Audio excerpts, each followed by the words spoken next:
Hello बच्चों, good morning. Welcome to संस्कार तीर्थ ज्ञानपीठ।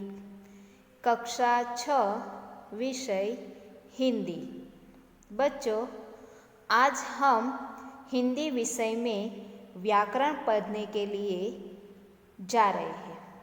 बच्चों, आप 5वीं कक्षा में भी यह व्याकरण पढ़ चुके हैं। व्याकरण का आज का हमारा टॉपिक है समानार्थी शब्द।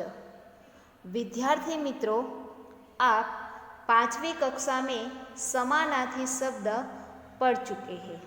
तो बच्चों बताओ, समानार्थी शब्द किसे कहते हैं?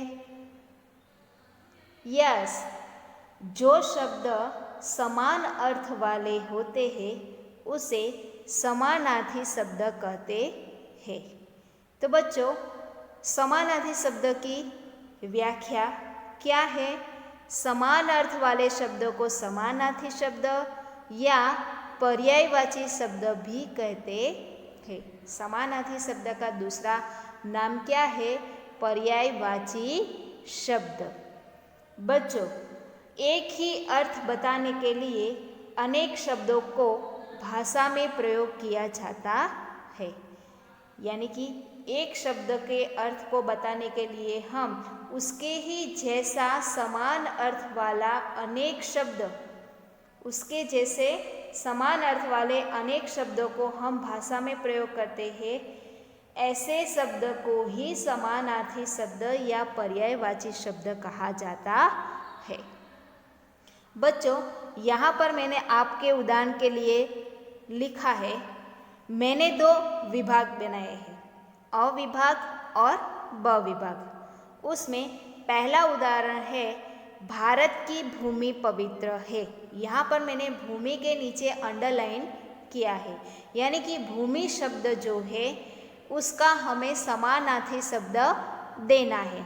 तो ब विभाग में यही वाक्य है, भारत की धरती पवित्र है। यानी कि भूमि का समानार्थी शब्द क्या हुआ? धरती। दूसरा उदाहरण है, परिश्रम करने से सफलता मिलती है। तो परिश्रम के नीचे यहाँ पर अंडरलाइन किया गया है, तो परिश्रम का हमें समानार्थी शब्द लिखना है मेहनत। मेहनत करने से सफलता मिलती है। तो बच्चों, परिश्रम का समानार्थी शब्द क्या हुआ? मेहनत। तीसरा उदाहरण है, मेरा बेटा ताकतवर है। इस वाक्य में बेटा शब्द जो है उसके नीचे अंडरलाइन किया गया है, यानी कि बेटा शब्द का समानार्थी शब्द हमें देना है। तो क्या है उसका समानार्थी? तो कि मेरा पुत्र ताकतवर है, यानी कि बेटा शब्द का समानार्थी शब्द होता है पुत्र। ऊपर दिए गए अ विभाग तथा ब विभाग के रेखांकित शब्द समान अर्थ वाले शब्द है, जैसे कि भूमि का धरती, परिश्रम का मेहनत, बेटा का पुत्र। यानी कि जो शब्द के नीचे अंडरलाइन किया गया है, रेखांकित किया गया है, वह शब्द एक दूसरे के समानार्थी है। ऐसे ही समान अर्थ वाले शब्दों को व्याकरण की भाषा में समानार्थी शब्द या पर्यायवाची शब्द कहते हैं। तो बच्चों, समानार्थी शब्द किसे कहते हैं आज हमने यह जाना। तो बच्चों, आपको ऐसे कई शब्द हैं जिसके समानार्थी शब्द आपको लिखने हैं। यहाँ पर कुछ शब्द दिए गए हैं। जग, तो जगत, जग का समानार्थी शब्द होता है जगत, दुनिया, विश्व। ऐसे तो बहुत सारे शब्द होते हैं, कई सारे शब्द होते हैं, लेकिन यहाँ पर मैंने 2 अर्थ दिए हैं, जगत और दुनिया। लोक, लोक यानी कि संसार। मान, मान का समानार्थी शब्द है आदर, सम्मान। भूमि, जिसका समानार्थी शब्द है जमीन, धरती। तेज का समानार्थी शब्द प्रकाश होता है।